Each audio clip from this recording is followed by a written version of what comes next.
Sejam muito bem-vindos a mais um SalvaCast.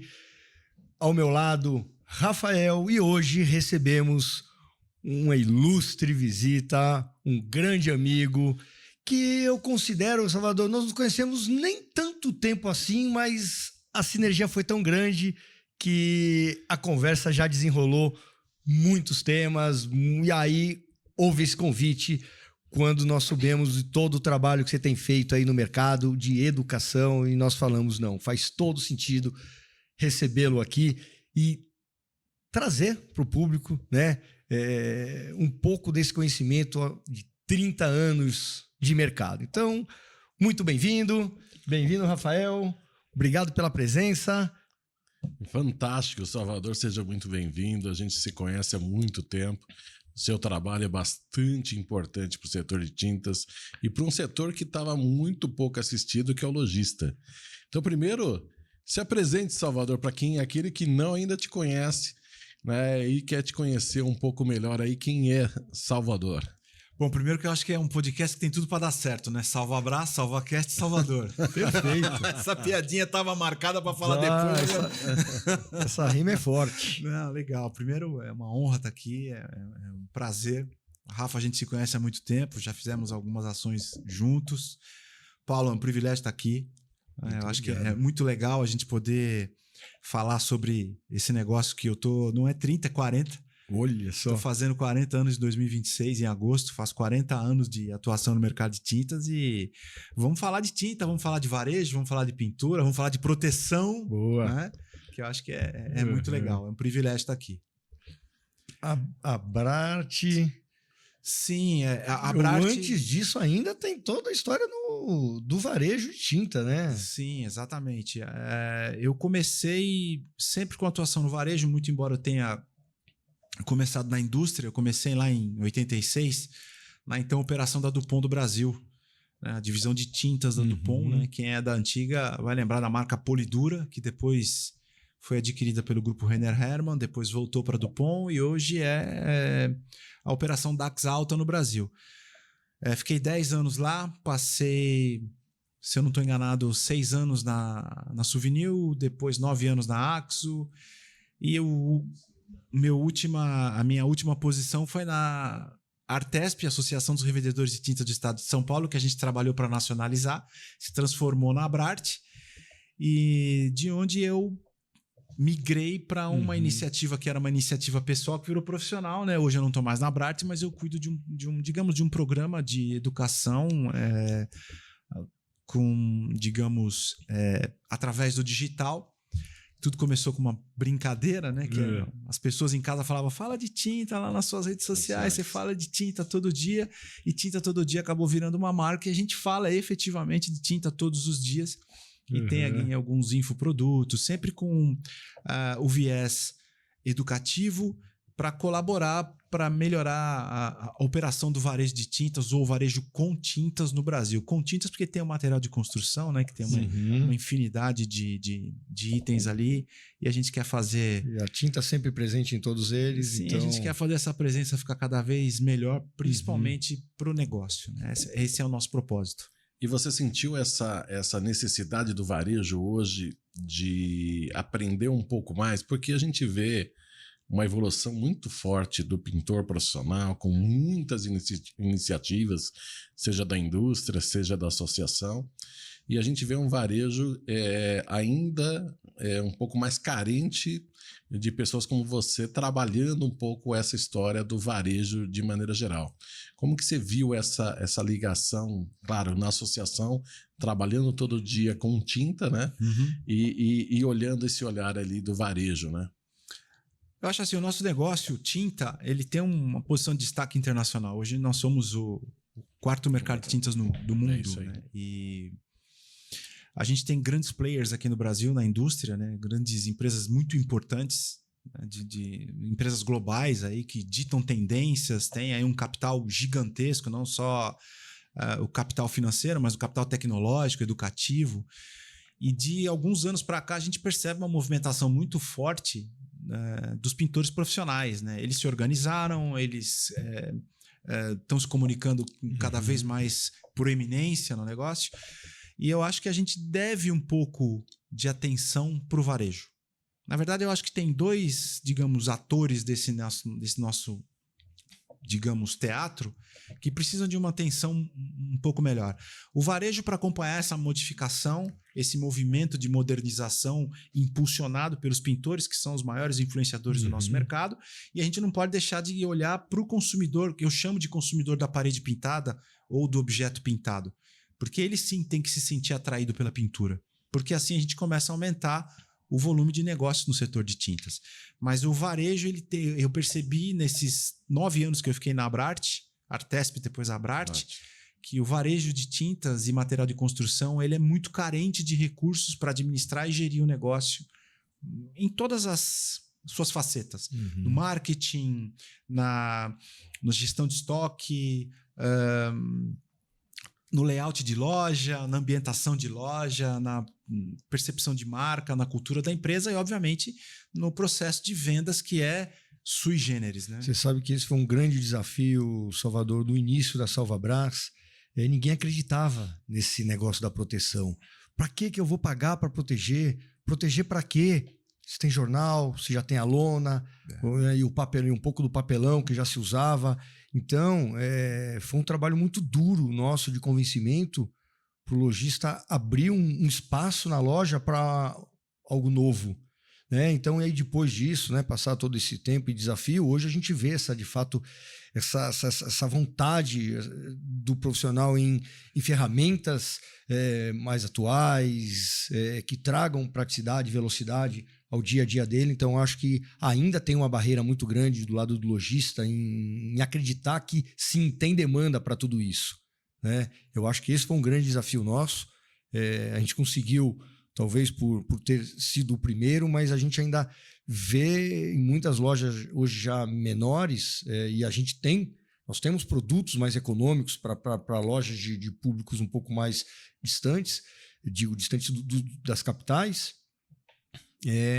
da dificuldade em acreditar sim, que esse produto tem demanda e o cara apostar ali no estoque. Né? Eu acho que, olhando de fora, Paulo, eu não tenho assim, muita intimidade com os produtos, com a linha da Salvabras, mas como, digamos, consumidor, porque eu também consumo tinta ou consumo pintura. Né? Então, o que eu percebo quando eu vejo os produtos da Salvabras e vi os stands em feiras, a gente percebe que tem uma tecnologia empregada ali. Então, acho que talvez a gente tenha que mostrar um pouco melhor isso. Acho que nem tanto para o pintor. Acho que o pintor reconhece isso com mais facilidade. Sim, porque ele usa. Reconhecendo, né? verdade. Ele reconhece, mas talvez para o lojista, porque eu acho que quando você traz insumos, ferramentas e equipamentos para diminuir o tempo da pintura, da obra, acho que só vai agradar todo mundo. Porque para o pintor, muita gente acha que a moeda corrente mais importante para o pintor é o dinheiro que ele recebe durante a obra ou no final da obra entregue. Mas eu acho que a grande moeda dele é o tempo. Sim. E eu entendo, dentro da minha distância da Salvabras, vamos dizer assim, que os produtos eles ajudam o pintor a economizar tempo. Né? Então, quer dizer, você vai ficar com menos tempo na pintura em casa como consumidor, o pintor vai demorar menos e também tem a questão da limpeza. Né? E tem uma parte que eu acho que é bastante importante, que é a experiência do consumidor de ter uma casa pintada protegida. Sim. O setor inteiro sabe que se a gente melhora a experiência do consumidor final em pintar, ele pinta com maior frequência. Sim. Então, as grandes dores do varejo, da gente melhorar, né, o aumento do litro por habitante, é realmente a experiência da pintura, porque muitas vezes está morando, né, tem o bem do consumidor, e quando você faz essa proteção, você quebra uma das barreiras de você pintar novamente. Então, acho que essa dor bem aplicada, que é o hábito de você pintar e a experiência melhorar, a Salvabras trouxe com uma série de produtos, né? Porque nasceu tudo da dor do Paulo, da casa dele, da obra, né? Então, você vê que essa dor ela é reproduzida de fato. Putz, eu quero pintar cada vez mais, quero construir, mas é difícil, é ruim. Né? Então, eu acho que essa experiência também leva este questionamento para pro produto, né? Sem dúvida. Você vai lembrar que há uns quase 10 anos atrás, o Citivesp, Sindicato das Indústrias de Tintas do Estado de São Paulo, ele fez uma campanha, eu só não vou me lembrar o nome. Eu coordenava essa comissão, é Mais Cor para a Sua Vida. A pesquisa. Isso. Que a Ogilvy fez. E os respondentes perguntaram quando você pinta para o cidadão comum. Ele, em 3 ocasiões. Quando eu entro da casa, quando eu saio da casa ou quando não tem mais jeito. Porque pintura, talvez ainda seja para a grande maioria dos consumidores da parede pintada, seja um transtorno. Uhum. E eu acho que a Salvabras veio para tirar esse paradigma, quebrar esse paradigma do consumidor. Porque... de fato, você falou, é curioso. É o contrato que o cara tem quando ele entrega o imóvel, ele tem locado, ele tem que pintar. Ele tem que pintar. Por que ele não pintou quando ele estava lá? Ele vai pintar quando ele vai sair, né? Porque ele vê como transtorno. Pois é. E um dos maiores transtornos é a sujeira. Porque, eu vou ter que limpar o chão, eu vou ter que cobrir com lona, aquele jornal velho. Olha, esse, Salvador, é um dos nossos grandes desafios. Às vezes as pessoas perguntam, né, da Salvabras, os desafios de crescimento. E aí a gente fala, o nosso desafio é educar. É educação. Cultura. Tanto que cada vez mais a Salvabras está falando de solução de problema do que falando de produto. Nós entendemos que não é falar do salva-piso, que é o plástico bolha laminado com papel craft, impermeável e resistente a impacto. Não, como o salva-piso pode evitar um piso riscado, trincado, arranhado, quanto você vai economizar numa limpeza pós-obra, numa limpeza pós-pintura. Então, é vender solução. Entendemos que, e aí isso temos que iniciar educando o pintor para que o pintor tenha argumentos de vender a proteção para o dono da casa, porque ele não entende, mas ele tem uma grande dor. E a hora que a gente junta essas pontas, é o que vocês falaram há pouco, você reduz o ciclo, pinta mais vezes, né? E então acho que esse é o grande desafio nosso, passar pela educação, como você hoje está tendo o seu trabalho de educar vendedor, balconista, lojista, em como melhorar a gestão do negócio. Exatamente. Então você vê que estamos num país que ainda precisa muita educação, né? Total. E como, falando de educação, e você falando de lojista, né? Como que você vê o lojista hoje nesse sentido? O quanto ele está aberto aos treinamentos, à parte educacional? Você tem um produto muito forte para lojista. Como que você vê esse lojista hoje, né? Ao longo do tempo e essa evolução que ele está vendo para esta parte de educar? Eu percebo o lojista do varejo de tintas e material de construção muito reativo. Ele não é proativo na sua maioria, porque a gente estava até comentando aqui, conversando nos bastidores, ele se preocupa muito com as entradas e saídas, sell-in e sell-out. Eu compro e eu vendo. Até porque a compra e a venda é o espírito do varejo, claro. Mas assim, quando ele percebe algumas dores ficarem mais agudas, aí ele começa a procurar uma maneira de mitigar isso. Hoje, as maiores dores do lojista, as margens estão cada vez mais apertadas, né? A dificuldade em contratar e reter talento. E quando a margem está muito exprimida, tem algumas coisas que ele não percebe no andamento, na gestão da loja dele, que podem ajudar esse processo, essa margem.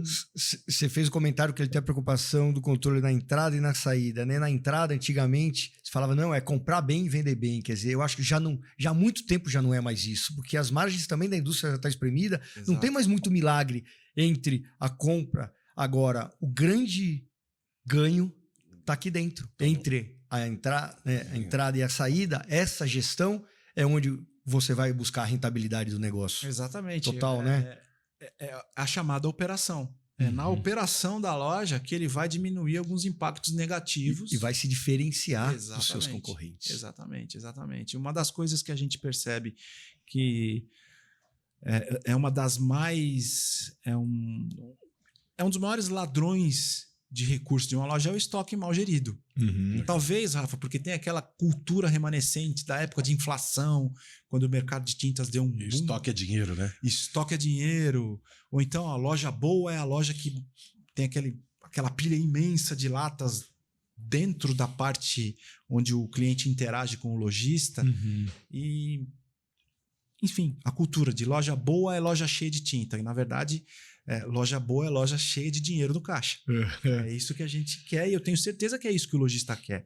Então, tem muitas nuances aí na operação que podem beneficiar o lojista a ter um resultado melhor. Então, é aí que eu me proponho a atuar. E, em especial, numa parte da operação que eu considero que é a minha especialidade pelo tempo que eu atuei na área comercial, que é a área de vendas. E por quê? Porque tinta ou tudo que está nesse bojo da pintura são produtos de uso técnico. Por mais que os produtos sejam amigáveis hoje, tinta não tem cheiro, tinta não respinga, etc., existe um processo técnico e aí você tem as ferramentas, os acessórios, os insumos para facilitar esse processo. Então, vender tinta no varejo não é, com todo respeito a todos os varejistas, não é uma coisa simples. Você tem que ter um conhecimento técnico de processo muito apurado. E é aí que a gente se propõe também a colaborar através dos nossos cursos e mentorias e consultorias para as lojas de tinta e de material de construção. Você falou muito de balcão, né?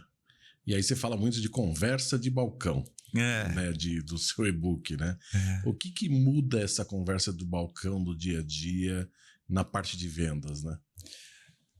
Eu acho que a gente está diante de um processo aí meio que geracional, porque o pessoal da antiga lá no varejo, ele tinha assim uma intimidade melhor com o processo e com o produto.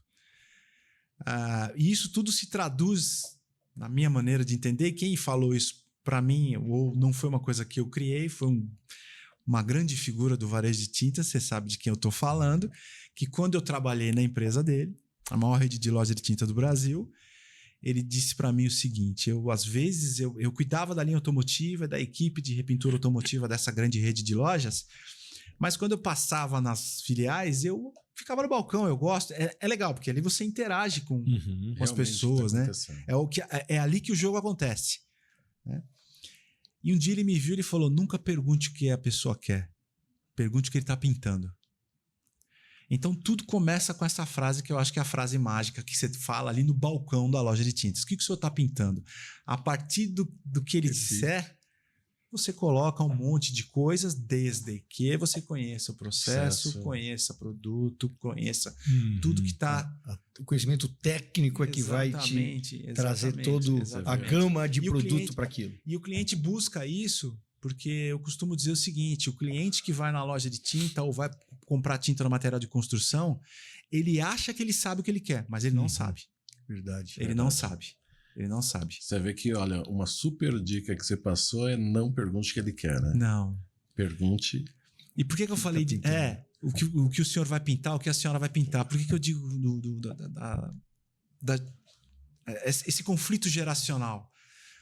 As gerações mais jovens, aí, os mais novos, geração Z, geração daqui a pouco a alfa, eles têm muita pressa. Né? A rede social trouxe esse sentimento de velocidade. Então eles querem terminar o processo muito rápido. Então, o que o senhor deseja? Quero um galão de esmalte. Pois não. Que cor? Branco, tá aqui. Algo mais? Não, muito. Caixa ali, eu vou com o senhor. Não, ao passo que se você perguntar: o que o senhor vai pintar? Não, vou pintar o portão lá de casa. O senhor já pensou numa... Você vai pensar no processo. No processo. Precisa dar uma lixada para tirar a pintura em mau estado, tem ferrugem. O senhor já se preocupou em isolar a área porque a tinta eventualmente vai sofrer um respingo, tem pincel, solvente. Então, quer dizer, aí ele começa a montar um kit de pintura. E o cliente gosta disso. Claro, é uma venda, aliás, venda consultiva, né? Eu diria que ele procura isso. Ele procura isso.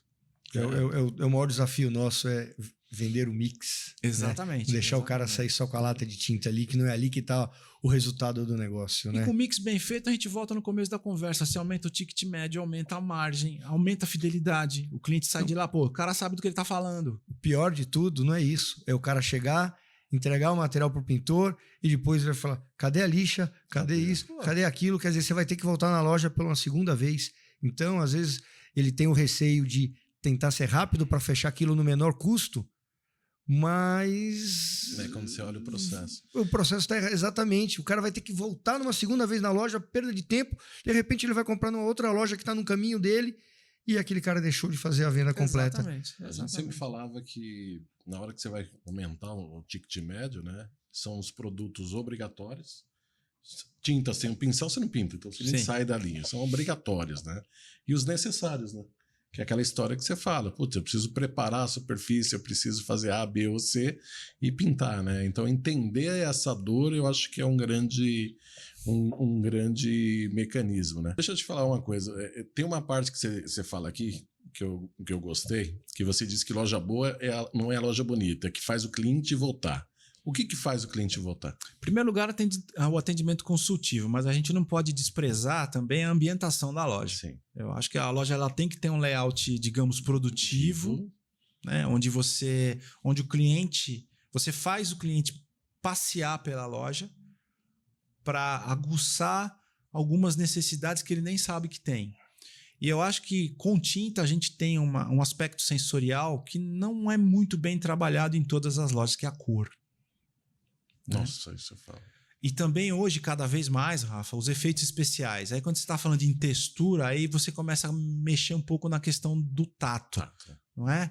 Então, quer dizer, a loja que tem, obviamente, um banheiro limpo, cheiroso, aquele cafezinho legal, uma água fresca. Porque se o cara sai da casa dele, para ir, seja ele pintor, consumidor, especificador, para ir até uma loja, cara, você tem que estender o tapete vermelho pro cara e tem que fazer ele ficar o tempo que for necessário para ele montar um bom kit de produtos para ter um bom resultado. Porque é uma coisa que eu acho que repele o cliente da loja de tinta e material de construção, principalmente se for o faça você mesmo, é o resultado que a pintura dá quando ele não sabe o que ele está fazendo, quando ele não tem um bom kit montado.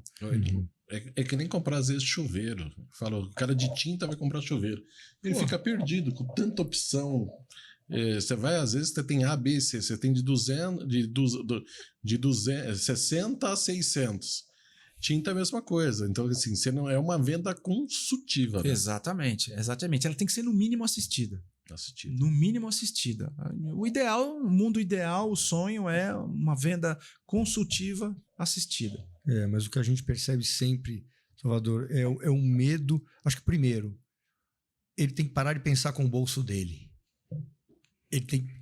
Aí volta a pergunta que você falou lá no início: o que você vai pintar? Né? Quer dizer, pelo nível da tinta que ele vai comprar, se ele vai comprar uma tinta econômica ou uma tinta premium, você já sente o poder aquisitivo dele ali, ou a dor que ele tem que ele queira resolver. Quer dizer, diante disso, se ele está levando uma tinta premium, você vai oferecer um pincel de melhor qualidade, você vai oferecer uma proteção de melhor qualidade. Por quê? Porque é um cara que, de repente, valoriza, né? Tem valor percebido naquilo. E eu acho que é esse o grande desafio. O balconista, às vezes, ele pensa com o bolso dele, ele quer fazer aquele menor orçamento com medo de perder do concorrente. É a velha história de oferecer valor e não vender preço. A gente fala muito em tinta porque é o que mais aparece nesse nosso âmbito.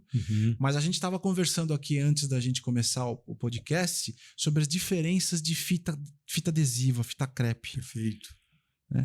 Então, quer dizer, uma coisa que pode ser relegada como um produto coadjuvante ou sem tanta importância, porque todo mundo vê a parede pintada, mas uma fita para isolar com qualidade, sim, cara, dá um resultado. E quanto economiza de tempo? O retrabalho. Você vai isolar um cantinho ali, você está pintando a parede de uma cor, o teto de outra, você pega uma fita de má qualidade, a tinta vaza.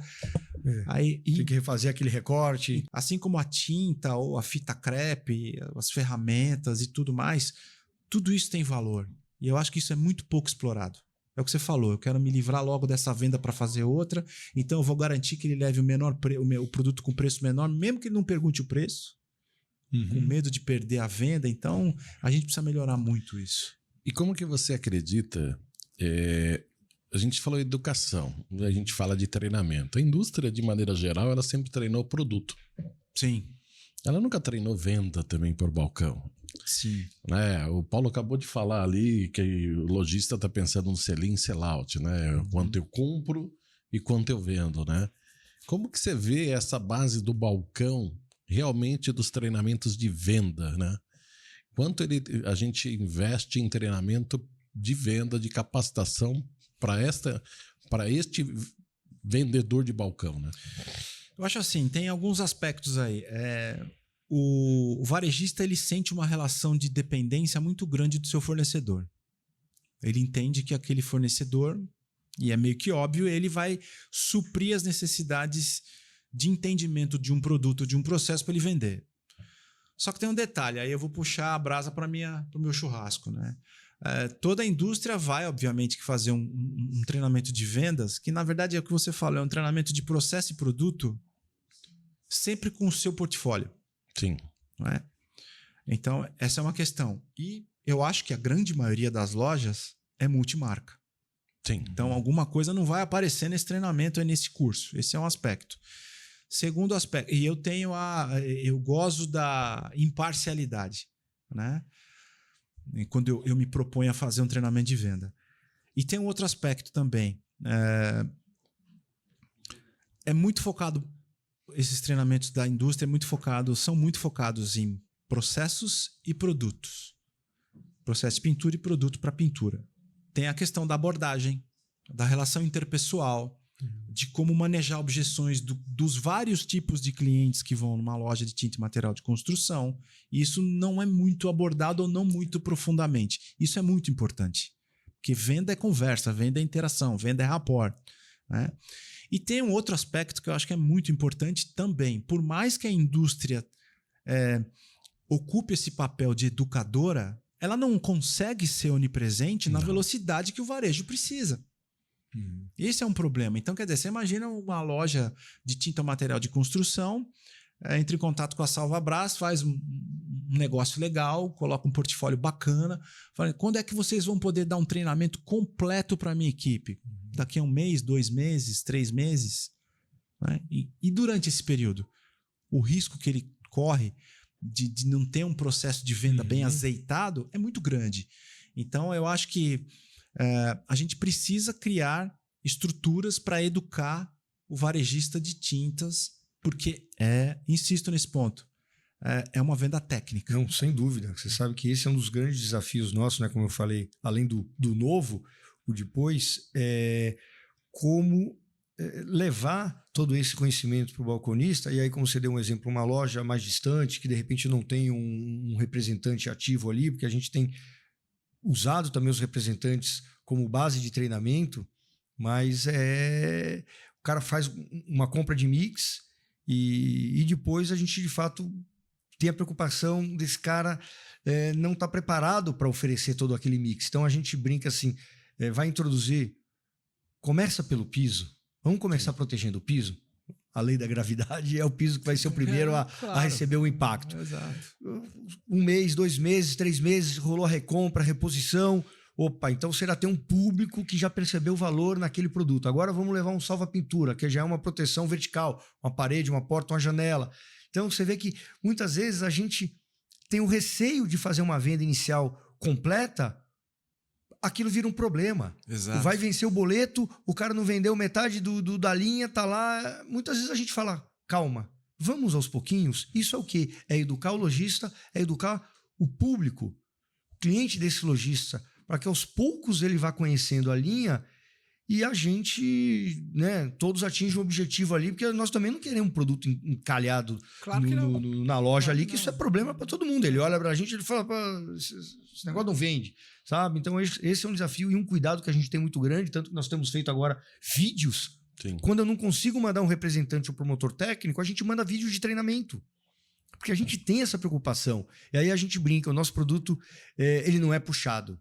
O nosso produto tem que ser empurrado. Sim. É a tinta, o pincel, é a lixa e uma lona. É o básico, e uma lona. E se a gente não fizer nada, o cara vai levar a lona e o salva-piso tá ali bonitinho, exatamente. Mas o cara não deu o estalo ali para... Opa, peraí, isso resolve. Então, é um grande desafio nosso passar por essa educação, né? Isso que nós estamos falando num produto muito, muito específico, muito interessante, que tem tecnologia empregada, são os produtos da Salvabras. E se a gente voltar para a tinta, quantos balconistas que a gente conhece não tem ideia do que é a diferença entre tinta econômica, standard e premium, por exemplo? Tem muitos. Tem muitos. Então a gente tem um terreno grande para avançar aí. No meu caso, ainda bem. Não, o nosso também, Salvador, porque esse sempre foi o desafio, né? Contar um pouco lá da história lá atrás, depois, né, rapidamente da história da minha casa, tive a dor, como eu venho do mundo da embalagem, percebi que nas minhas embalagens industriais, né, que nós fazíamos, dá para colocar esse filme adesivado para proteger a bancada, o plástico bolha para proteger o piso, e assim eu fui adaptando. Mas, depois de tudo concebido, ok, agora vamos levar para o lojista. Né? Antes ainda, né? Toda a minha casa protegida, as pessoas que entravam lá, nossa, eu nunca vi uma proteção dessa, onde você comprou isso, onde encontro isso? Todo mundo naquela angústia em querer saber onde que também resolvia isso, né? O arquiteto, o engenheiro, o marceneiro, o gesseiro, o pintor. E então, tudo idealizado, tudo pronto, depois de 1 ano, vamos vender agora. Aí foi a grande frustração. Imagina, o jornal é de graça, você acha que alguém vai pagar para proteger? Quer dizer, então, desde o D0 da Salvabras, a gente falou, cara, não vai ser fácil isso aqui. A gente vai ter que falar de educação, vamos ter que falar de mudança de hábito. Né? Então, acho que isso é algo que, desde o primeiro dia do nosso negócio, a gente tem esse olhar, sabe? Como transformar isso, e aí cada vez mais, nas últimas feiras, nós levávamos um monte de produto, nós já deixamos de levar produto, começamos a mostrar os produtos aplicados, né? E cada vez mais, então, falar de solução, né? De mitigar todos esses problemas, e porque é aí que você desperta o interesse e cria valor. Né? Tem pintor que faz isso. No portfólio, ele tem um portfólio, ele tem lá imagens do trabalho dele e ele mostra, eu protejo sua casa, seu patrimônio, seus móveis. Tá virando diferencial. Cartão de visita, exatamente. Tá criando esse diferencial. Tem surgido muito aí, né? O pintor raiz, o pintor Nutella, isso, aquilo, quer dizer, lojista raiz, lojista. Um mimimi tremendo, mas... Cara, ninguém quer ter problema mais na vida. Hoje as coisas estão tão caras, um piso caríssimo, metais, então, uma fortuna, e você vai deixar tudo isso exposto. Então, acho que, claro, naturalmente, a demanda do profissional, o custo alto de muitos desses produtos acabam puxando, mas mesmo assim é educação. Total. Educação é o futuro. Não tem jeito. Isso não pode sair do nosso discurso em momento nenhum. E por isso, Salvabras tem trabalhado muito forte esse ano, é um projeto bastante bacana, que é o Salva Educa, que é um projeto de educação mesmo, de formação. Nós temos todo um trabalho a ser feito até para ele ser, né, certificado e trabalhar em várias etapas do processo. Então, ele tem uma viés hoje do profissional, né, trabalhando um pouco nessa parte da educação. Né? Então a gente vai apresentar, vai passar por todo esse processo, né, para que ele se torne um especialista em proteção. Levando em educação, como é que o lojista pode ter acesso ao seu material, né, e quais são os produtos, né, que o Salvador oferece ao lojista na parte de educação, que é muito importante o cara ter ciência de como ele ter acesso a essa rica, né, informação que você tem e que produtos que ele pode fazer, não só o e-book, mas as consultorias. Né? São 40 anos no mercado de tintas. A gente tem grande parte da nossa interação com o nosso público é feita através das redes sociais, porque a rede social escala, atinge mais gente e tal, e tem dado muito bom resultado. Eu tenho o canal mais movimentado ou mais visto, acho que de todo mundo, é o Instagram, né? @NascimentoSalvador. Ali na bio, a gente tem lá a coleção de produtos, eu tenho um e-book que fala sobre a estruturação de lojas, do zero até a loja totalmente estruturada, que é a loja de tintas sem segredos. Ah, é para quem está montando loja? Não. Quem tem loja também, ele vale como, digamos, um manual para auditoria, para dar uma olhada e, enfim. Legal. Tem processos ali, eu contemplo o processo de venda, formação de equipe, liderança de equipe, ponto, linhas que ele poderia trabalhar, análise das linhas de produtos que atendem o consumidor de tinta imobiliária, tinta automotiva, enfim. Recentemente nós lançamos também um e-book de gestão de estoque para o varejo de tintas, Legal. que é um ladrão de dinheiro. De dinheiro. Ladrão de dinheiro. Ali a gente explora indicadores, a gente trata de algumas métricas, curva ABC, o CMV, que é um indicador contábil, mas que serve para mostrar alguma divergência grande ali. Estoque versus faturamento, né? Exatamente. Né? Estoque inicial, estoque final, venda, você tem ali os percentuais. E a minha grande, neste caso específico, o Rafa, da gestão de estoque, eu quero plantar a semente da gestão de estoque por categoria. Muito bom. Né? Porque ali eu acho que é o pulo do gato. Dá trabalho? Muito. Num processo de implantação da gestão por categoria. Mas, enfim, eu quero fazer o lojista entender que estoque bom é estoque que atende. Né? Sem rupturas graves.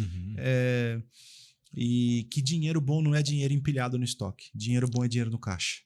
Nós estamos falando de estoque ali, você estava comentando da feira agora, né? NRF e estoque ali, a parte de gerenciamento de estoque foi o grande tema desse ano, né? Eu faço um videozinho onde eu anuncio o meu e-book de estoque. Eu falo o seguinte: você sabia que você paga juros sem ter empréstimo no banco? É isso aí. Isso. Mas como assim eu pago juros? Você paga juros, teu estoque está parado lá, filho. Isso sem contar espaço, aluguel, etc, etc. Então, tudo isso está contemplado. Tá? E, além disso, nós temos nossas consultorias. A gente presta consultoria para lojas, a gente presta mentoria para vendedores, equipes de venda, lojas. São 2 braços aí de mentoria. A gestão de todo o processo operacional de loja, né? E também no processo de venda muito específico, quando a gente adota... A gente quer estimular os vendedores a adotarem o processo do seu dia a dia de olhar números. Eu estou fazendo uma mentoria que eu pergunto para ele, mas quais são os indicadores que você tem? Quantos clientes você converteu? Qual é seu ticket médio? Uma venda ativa, passiva, né? Ativa, passiva. Ninguém sabe porque eles não têm métrica, eles não têm indicadores. Simplesmente, na grande maioria, eu quero dizer, a loja dá uma meta para ele de X reais, aí acontece aquilo que você estava falando. Eu tenho que vender, eu tenho que faturar, eu tenho que fazer e tal. Então, quer dizer, tudo, na minha opinião, parte dali. E desde também da preparação prévia, como um vendedor deveria se preparar, olhar as campanhas, as ofertas, previamente, antes dele começar o dia dele.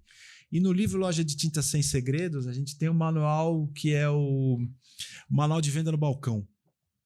São 10 perguntas-chave que a gente oferece para quem se dispõe a adquirir o e-book, para ter ali. Imprime, deixa no cantinho ali no balcão. A primeira, obviamente, é aquela que o senhor vai pintar o quê? A senhora vai pintar o quê? E tem mais outras 9 perguntas que o propósito é fazer a venda ser enriquecida. Aumentar o ticket médio, ser consultiva, enriquecer o resultado da venda. Ticket médio melhor, um kit legal para o cliente. Eu costumo dizer o seguinte: o vendedor ele tem que ser interessante, não interesseiro.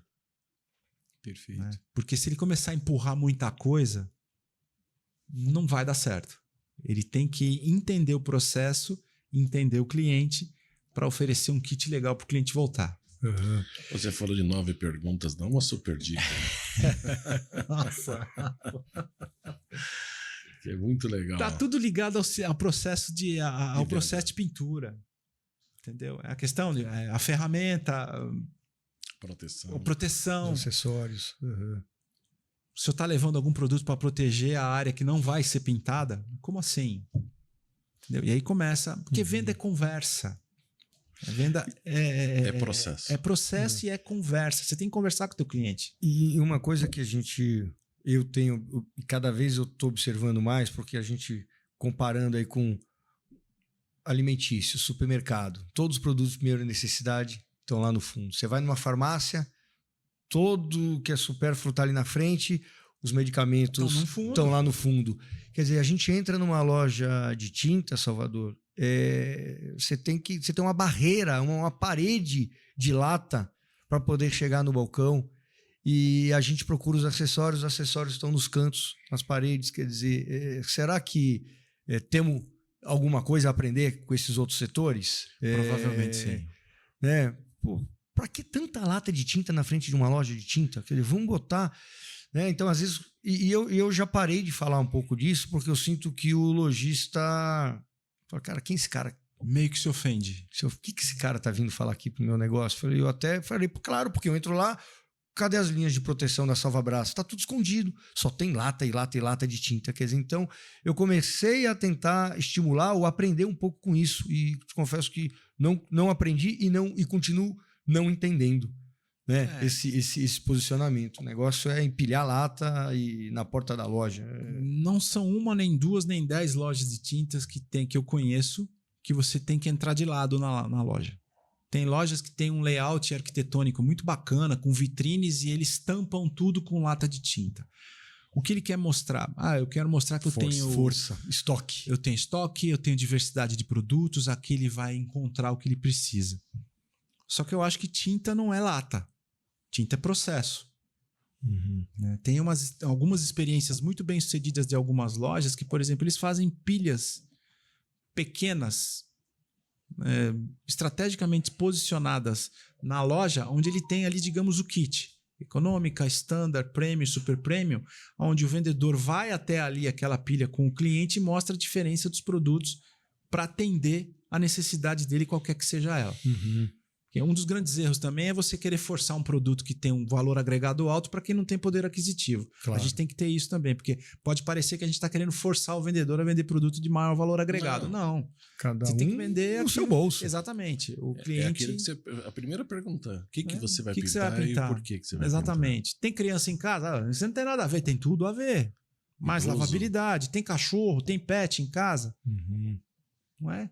Então tem todas essas coisas, mas o layout de loja é uma coisa que a gente tem muito a avançar.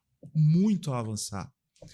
Tem lojista que a gente conhece, que é amigo nosso, que tem loja super bem desenhada, às vezes ele para e ele fica olhando ali. Mas não tá faltando uma pilhazinha aqui, não? Não tá faltando nada, não.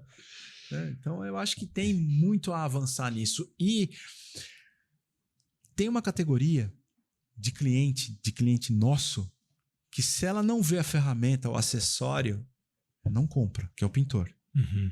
Então, se você não tiver um display muito bem posicionado, você pode perder uma venda importante. E Sim. O lojista, eu gostaria muito que ele percebesse a importância do não tinta no negócio dele. Sim. Porque é o que traz fidelização, aumenta o ticket, aumenta a margem. Você entende que produto também ajuda o lojista a se posicionar como loja? Porque você sai de uma linha só de precificação para uma linha de posicionamento, né? A gente tem... Eu me esforço muito para não parecer preconceituoso nos conteúdos que eu faço, porque eu faço questão de mostrar aquilo que eu acredito. Sim. E a maior dor do lojista é a dor da falta de grana, falta de dinheiro. O que não quer dizer que ele tenha que ter exclusivamente ou majoritariamente produtos premium ou super premium na loja dele. Não é isso. A questão do posicionamento. Se ele quiser ser um lojista identificado como low cost, de custo baixo, ok, mas ele tem que se preparar para isso. Então, tanto no exemplo A como no exemplo B, o que vai demonstrar isso para o cliente é o posicionamento. Uhum. E tudo, no meu ponto de vista, está ligado a como ele vai montar a estrutura e o layout da loja dele. O primeiro impacto. Não é? Então, eu acho que ele tem que dimensionar a loja e criar uma estrutura visual para mostrar para o cliente aquilo que ele se propõe a ser. Uhum. Nada de errado ele ser digamos, barateiro. O barateiro, não. Desde que ele tenha governança. Volume. Desde que ele vai ter que ter volume. Tem que ter volume. E governança. Sim. Porque o cara que fizer conta, eu quero ser reconhecido como o cara que vende barato. Giro. o giro. É sem serviço. Esse cara tem que olhar a terceira casa decimal.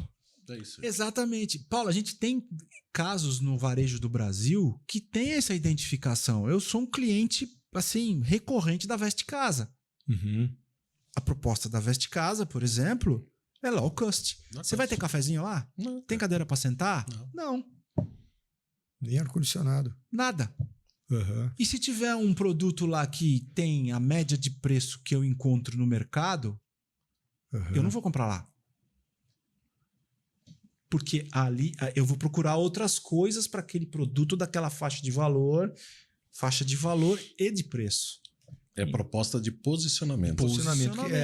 Eu falo muito isso lá. Que cadeira que você quer sentar? Exatamente. Quer sentar na cadeira da rentabilidade, da margem, né, do alto valor? É uma cadeira. Quer sentar na cadeira do preço? É outro jogo que você tem que jogar completamente diferente. Agora tem que estar preparado para isso. Exatamente. Tem que tomar muito cuidado.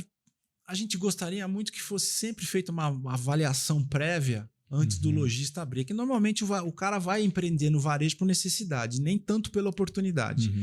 Né? Porque quem vai pela oportunidade, que entende que aquele negócio é bom, ele tende a fazer uma análise prévia. Ah, não, na Zona Leste de São Paulo é só preço baixo. Já ouviu falar na Anália Franco? Fantástico. E nos condomínios fechados de Poá, Suzano? É só low cost? É só baratinho? Não, cara. Não. Eu brinco, São Paulo é um estado. Né? Bom, o exemplo de São Paulo é um exemplo muito específico, né? Porque é um país, né? São Paulo é um negócio muito mais assim.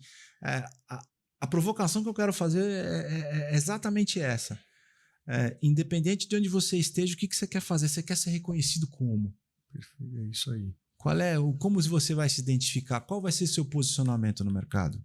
Se ele quer trabalhar preço, ele tira serviço. Tira. Ele não vai ter o ar-condicionado, ele vai ter um serviço mais direto. Então ele vai ter vários outros posicionamentos que vão fazer dele fazer giro mesmo de produto. E ele tem que fazer tudo muito rápido, Rafa. E Paulo, se ele fizer muito rápido, ele pode prejudicar um atendimento consultivo. E aí aquele cliente que vai buscar isso nessa loja não vai encontrar, talvez não volte. O que não quer dizer que aquele que procura um produto com preço menor vai voltar sempre. Então são coisas e coisas. São coisas e coisas. Então tem que ser feita uma análise. Então eu estava falando, tem um conteúdo que é planejamento estratégico no varejo de tintas, onde a gente aborda 3 modelos de negócio dentro do varejo. E a gente propõe provocar isso. No canal do YouTube, põe lá no YouTube, tem a lupinha, põe Tinta Todo Dia, que vai aparecer lá, e da mesma forma no Spotify, se ele quiser ouvir no carro. Dá essa moral pro Salvador, né, pô? Então repete aí no Spotify qualquer, @Salvador. A gente tá no Instagram, @Nascimento Salvador. No YouTube pode ser Salvador Nascimento ou Tinta Todo Dia, são conteúdos maiores, vídeos maiores. Os mesmos conteúdos que a gente coloca no YouTube vão em formato de vídeo e ou áudio no Spotify. Tinta Todo Dia. No TikTok, Salvador Nascimento, no LinkedIn, Salvador Nascimento, e no Facebook também, Salvador. Tem muita gente que vai no Facebook. É interessante a dinâmica das redes sociais. Muitos pintores no TikTok e no Facebook e muitos lojistas nas outras redes. E no Tinta Todo Dia, qual é sempre a mensagem para o lojista, para o balconista? Como é que você faz? Com que frequência você solta esses conteúdos ali? Paulo, eu falo de tinta todo dia. Agora, né, nessa fase final, começo de ano, tende a escassear um pouquinho, né? Mas a gente procura colocar conteúdo todos os dias, nas redes sociais menores, no YouTube 2 vezes por semana.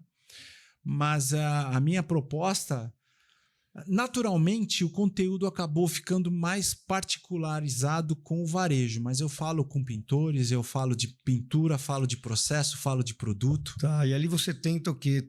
Trazer esses gatilhos, essas dores para que o lojista, de alguma forma, se identifique com alguma dessas dificuldades e aí ele possa vir a te contactar para um serviço mais, uma consultoria mais intensa, seria isso? Não, tem conteúdos dirigidos para a gente levar até o infoproduto que a gente tem, ou os infoprodutos que a gente tem, mas naturalmente eu falo não necessariamente com essa intenção.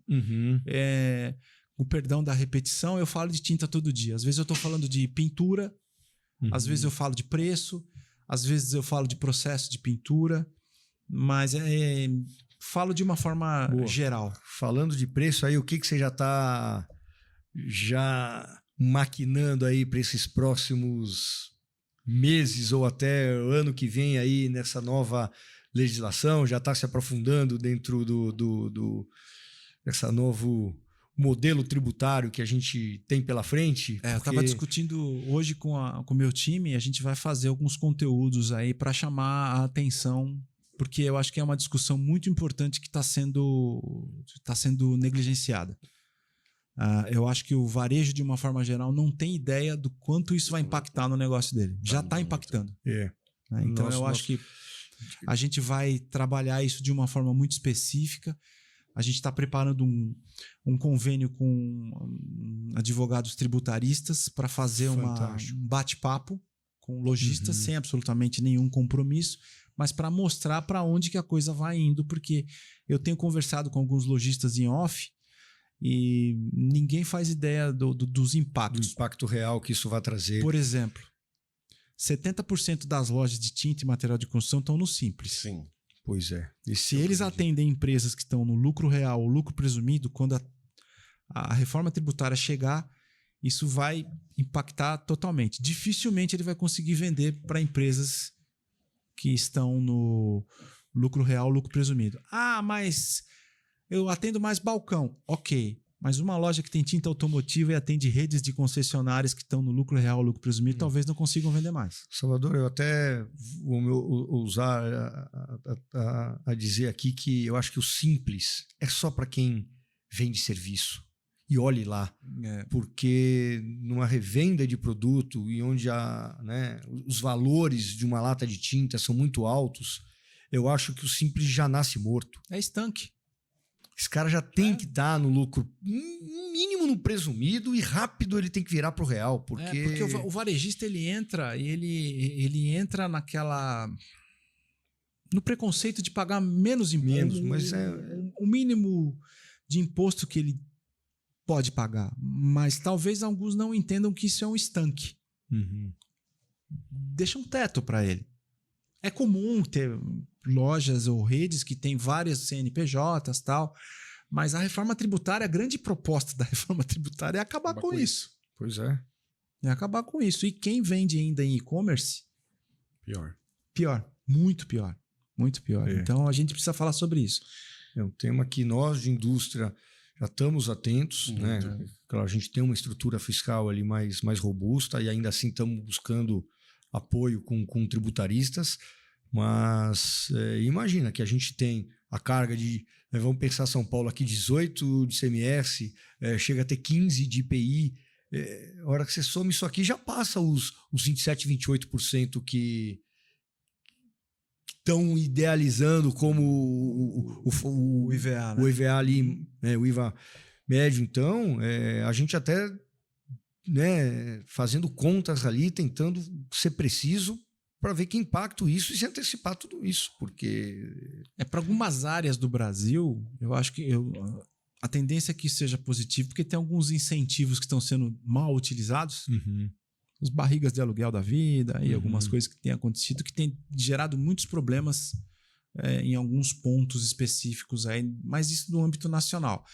Mas no âmbito do varejo, que eu tenho mais ouvido falar, eu falei, cara, você está se preparando para a reforma tributária? Eu falei, não, meu contador está vendo isso aí. Você tem certeza?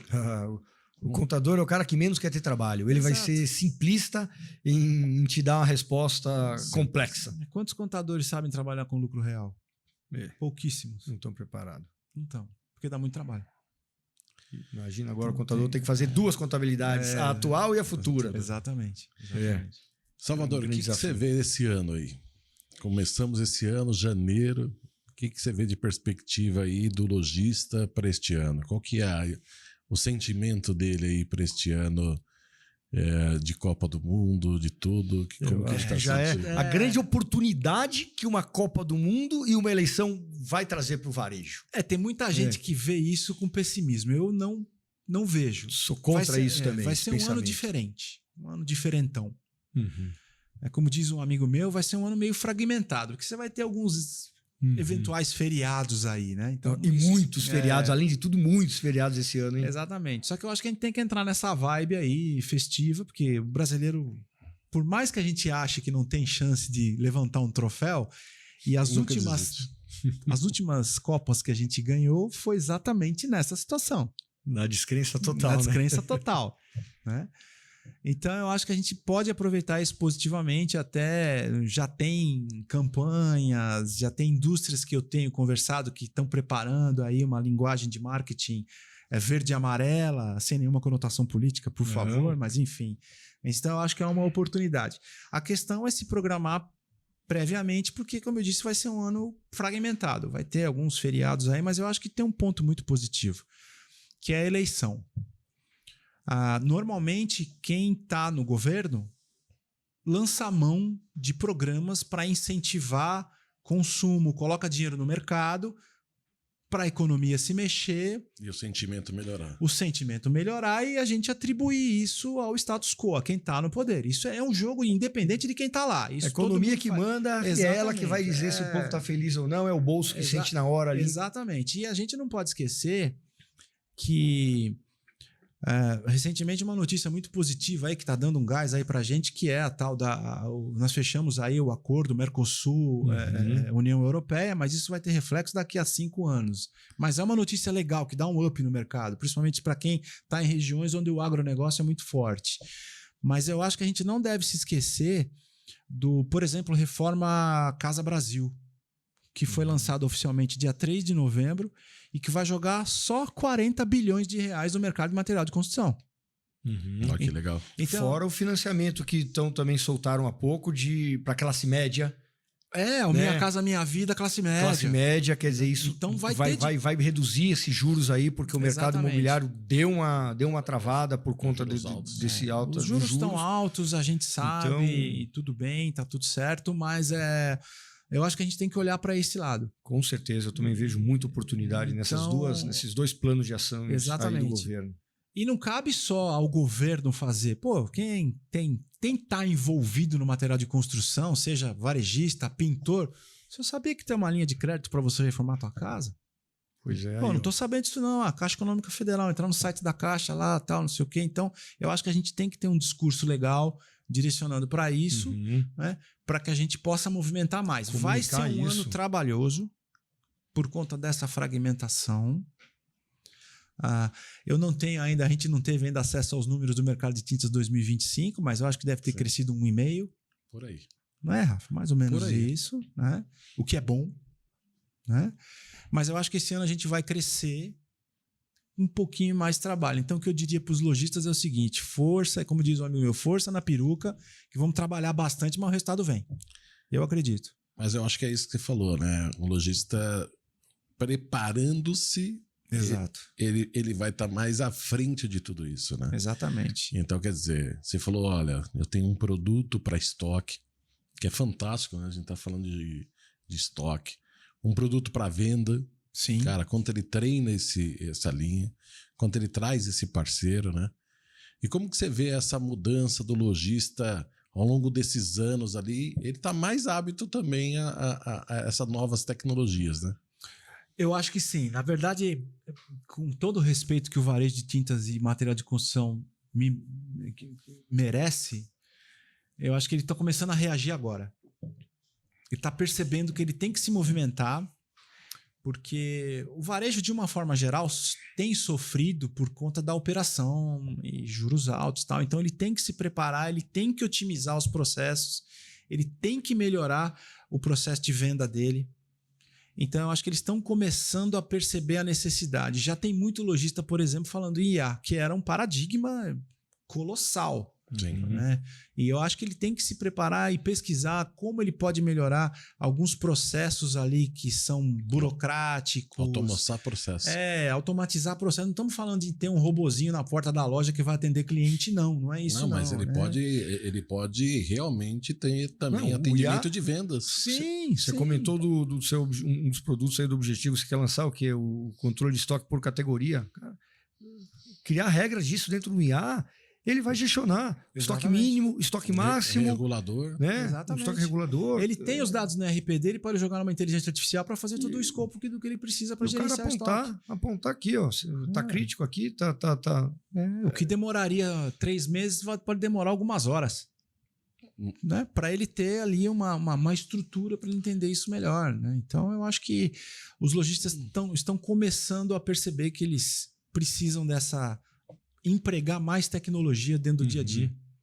Eu acho que a IA, na verdade, e aí a gente vai aprendendo que não é só uma ferramenta, né? É uma série de ferramentas para automatizar processo. Total. Fazer melhores leituras, mais rápidas. Eu acho que todo mundo, queira ou não queira, a informação é isso, né? Quem detém mais informação, ele toma a melhor decisão.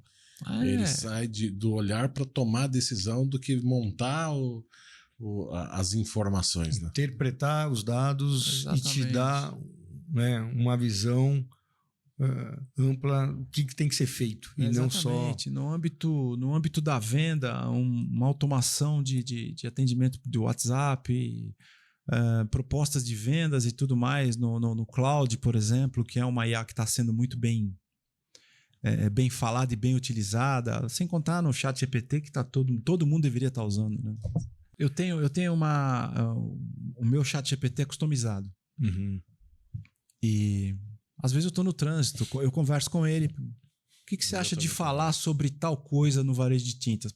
Ele já vem com o roteiro do Às vezes conteúdo. só tem que pedir para dar uma resumida, porque às vezes o conteúdo é extenso e você tem que fazer um.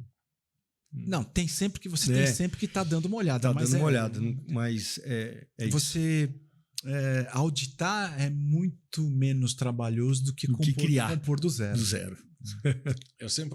Eu falo que eu li muito mais hoje no chat do que qualquer outro dia. Eu tenho, por exemplo, eu acordo de manhã para estudar, velho, acorda cedo, né? Não tem jeito.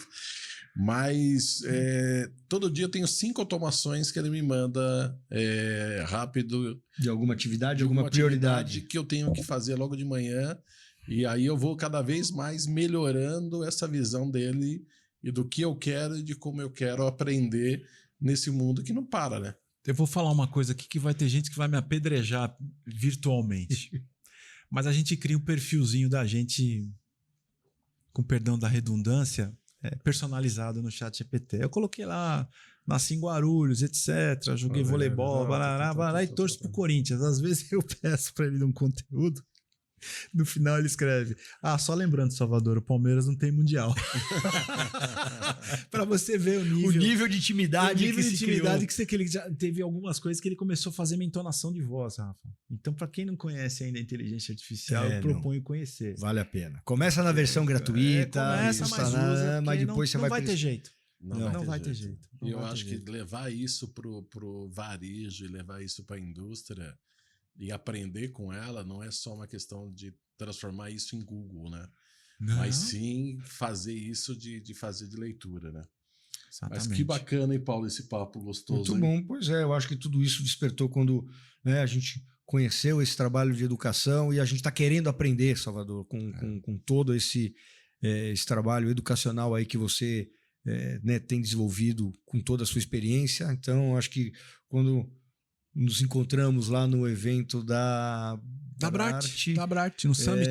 Nós falamos, Rafael, vamos aprender um pouco mais com o Salvador, vamos chamar ele para esse bate-papo aí, porque nós somos uma indústria que queremos cada vez mais falar menos de produto e falar mais de solução. Paulo, eu vou falar uma coisa para você.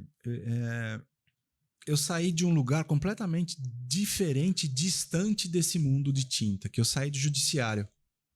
Eu era escrevente do Poder Judiciário de Guarulhos, estava no 2º ano de faculdade de Direito e acabei caindo por indicação de um amigo no mercado de tintas. Ele trabalhava no RH da Dupont e apareceu essa oportunidade. Eu tive que me adequar, porque eu era roqueiro, cabeludo, uma empresa super tradicional como a Dupont, né? E eu passei todos esses, digamos, 30 anos na área comercial. E aí a gente tem a pretensão de achar que conhece muito desse mercado na área comercial. A gente conhece uma boa parte. Sim. Né? Porque todo agente comercial que se preza tem que conhecer a operação do cliente e da empresa que ele representa. Mas, Rafael, você é testemunha disso. O que eu aprendi em 9 anos de associação, cara, se eu pudesse sintetizar isso, virava uma universidade. Por quê? Porque eu comecei a conversar com lojistas de tinta. As reuniões que a gente fazia, cara, era uma delícia. Porque primeiro que eram super heterogêneas, né? Sim. Você tinha cara que tinha rede, você tinha cara que tinha uma lojinha, você tinha cara que tava pensando em abrir outra loja, cara da Zona Sul, cara da Zona Leste, aí começou a vir gente de fora de São Paulo e tal. E a gente aprende ouvindo as dores deles.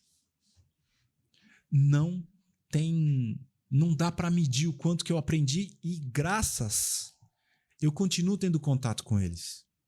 Sim. Agora muito mais, né? Então, esses que são os meus mentores, eles falam, pô, vem aqui, eu tenho saudade daquelas conversas. Eu falo, eu vou lá agora, cara, porque é conteúdo, é aprendizado. Porque é um negócio feito ali, efetivamente. Então, quer dizer, eu não acho que eu sou um professor, cara. Eu acho que eu sou um comunicador. Perfeito. Eu procuro compilar a informação, sintetizá-la de uma forma que dizem que eu faço isso de uma forma que os lojistas gostam de ouvir, sem aquele compromisso catedrático, Sim. acadêmico. Não, cara. Experiência vivida e nós, como a gente fala em bom corintianês. E muitas vezes, Salvador, você esteve do outro lado da mesa. Isso traz uma visão pro lojista que sempre teve do lado de cá muito diferente. É isso. Né? Os bastidores. Então, hoje você tem um repertório dos bastidores da indústria de tinta, e como eles pensam e para onde eles, né, olham. Então, eu acho que isso é uma visão muito importante para o lojista. E tem outro viés também, que a associação trouxe a visão completa do lojista. Perfeito. Total. Então, assentar nas duas cadeiras. E você vê, né? Esse produto, ela é para um lojista, mas ele também é para aquele cara da indústria que quer se especializar. Total, quer conhecer um pouco que melhor. Quer olhar o outro lado da cadeira. Exato. De outra forma. Exatamente. Porque a gente acha que, putz, eu sou da indústria, eu já vou para minha loja, mas eu só vejo, que é chamada janela de O'Hara, só vejo a minha lente, né? Total. Eu só vejo a história do 6 e do 9, né? Perfeito. Se eu colocar o 6 aqui, eu vou enxergar o 6, você vai enxergar o 9, né? Exatamente. E é isso, né? E de fato, o cara da indústria está enxergando o 6 e o cara da loja está enxergando o 9. E aí, quando você troca de papel ou você começa a enxergar pela lente do lojista, você vai enxergar de maneira diferente. Exatamente, é o tal raporte. Coisas que a gente ouvia. Um lojista fazia parte da associação, estava lá na sala de reunião, e eu do lado. Ele recebeu um telefonema de um outro lojista, parente dele. Pô, e aí, como é que você tá? Como é que tá? Tal, tudo bem, tudo certo, tal. Ele falou, cara, tô com um monte de problema aí, será que a associação pode me ajudar? Eu tô tendo muito ajuste contábil para fazer, guia suplementar, o contador apura uma coisa, eu vejo outra, tal, não sei o quê. Ele falou, não, mas acontece comigo também. Qual foi o valor do ajuste que você teve que fazer em tal imposto? Ele falou, putz, foi quase 10 mil reais. Eu falei, mas eu também tive que fazer ajuste, quanto? 40 centavos. Ele falou, porra, peraí. Como é que você faz isso? Eu falei, não, eu mantenho lá uma operação assim, pô, você não quer falar com o meu pessoal do meu fiscal? Falo. Dá o telefone aí que eu falo. A moça chama, o nome dela tal, não sei o quê. Eu só escutando, aí ele ligou pra moça, falou, oi, tudo bem? Aqui é o fulano, eu tô ligando ao pedido do fulano que pediu pra... ele me contou, tal. Então, como é que tá o seu cadastro NCM de produto? Ela, o quê? Ele falou, deixa pra lá. Eu falei, como assim? O cadastro de produto é tão importante assim? O cara falou, é vital. Sim, ele classifica o imposto. E agora com a reforma tributária, Rafa? Hoje, que as notas já estão saindo... Como NCM, na indústria isso é fortíssimo. Pois é. Quantos lojistas sabem disso? Aí eu fui estudar, fui entender. E isso é só um exemplo. Um exemplo. Então a fonte que eu tenho não é a academia. A indústria também me deu muito, mas do dia a dia do revendedor de tinta, quem me dá o dia a dia. O material são eles. Ainda me dão, graças a Deus. E eu conto história. Boa. E falo de tinta todo dia. Sensacional, Salvador. Chegando E é isso. ao fim do nosso bate-papo, agradecê-lo. Passa muito rápido, E, pô, vamos pensar algo que possamos fazer junto aí nesse canal de educação que nós também Salva Educa Logística. estamos criando, né? Vamos, pô. O nome já é sugestivo, olha esse. Salva Educa. Logística. Com Salvador. Mas sim, levar conhecimento, porque eu acho que você vê, são tantos viés que esse empresário, dono de loja, precisa aprender no dia a dia. São vários pratos que ele tem que levantar. E equilibrar andando na corda bamba. E aí muitas vezes ele olha e fala, eu preciso comprar, eu preciso vender, eu preciso... Então, quer dizer, ele não vê o plantar, né? É. Ele vê, na verdade, só um lado e do outro, correndo com tantos viés, né? E talvez essa cartilha, né? Esse e-book, né? Essa visão, ela possa olhar várias pequenas dicas de processo durante a sua jornada que vão abrir sementes para ele, né? É isso, essa é a ideia. Então, quem tiver interessado, por acaso, vai lá no meu Instagram, @Nascimento Salvador, na bio tem lá, Linktree, tá tudo lá. Menos estoque e mais caixa, é isso? Dinheiro. Menos estoque e mais dinheiro. caixa. Exatamente. Menos Caixa estoque, que manda. Exatamente. É o caixa. E vamos vender Caixa direitinho, rei, né? vamos vender Caixa legal rei. e vamos fazer. Que tudo acontece. Assim, eu acho que é uma coisa meio filosófica o que eu vou dizer, mas é a pura verdade. Eu, quando comecei no negócio de tinta, não tinha nada. Hoje eu tenho algumas coisas. E grande parte, se não 95% do que eu tenho, do que eu sou, eu, de uma certa forma, adquiri na minha jornada nesse mercado. Eu acho que eu tenho que retribuir de alguma forma. Boa. E se a gente não melhorar, porque assim, os pintores têm melhorado a olhos vistos, a indústria ela tem que melhorar, ela tem que acompanhar, só que a gente não pode deixar de olhar para o varejo. O varejo, ele é o intermediário de tudo isso. Ele É que faz a distribuição, faz nosso produto chegar exatamente na ponta do consumidor, e não adianta ter uma indústria forte, um pintor interessado e um lojista no meio que ainda não acordou, o elo quebra. Exatamente. É como dizia aquele meu professor do varejo, que você sabe quem é quando eu falo.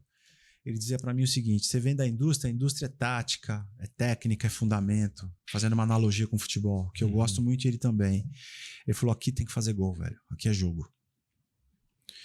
E eu tenho certeza que a indústria parceira do varejo, que levar conhecimento de uma forma estruturada e legal, leve, gostosa para o lojista, fazer primeiro ele entender que ele tem de onde tirar a informação e crescer, vai se diferenciar. Legal. É o que o nosso mercado precisa. Salvador, muito obrigado. Eu que agradeço Sucesso. Tinta todo dia. Sempre. Maravilha. É isso aí. Muito obrigado. Grande abraço. Obrigado, Rafa. Obrigado. E nos vemos num próximo SalvaCast. É isso aí. Um abraço para todo mundo. Tamo junto. Valeu. Valeu.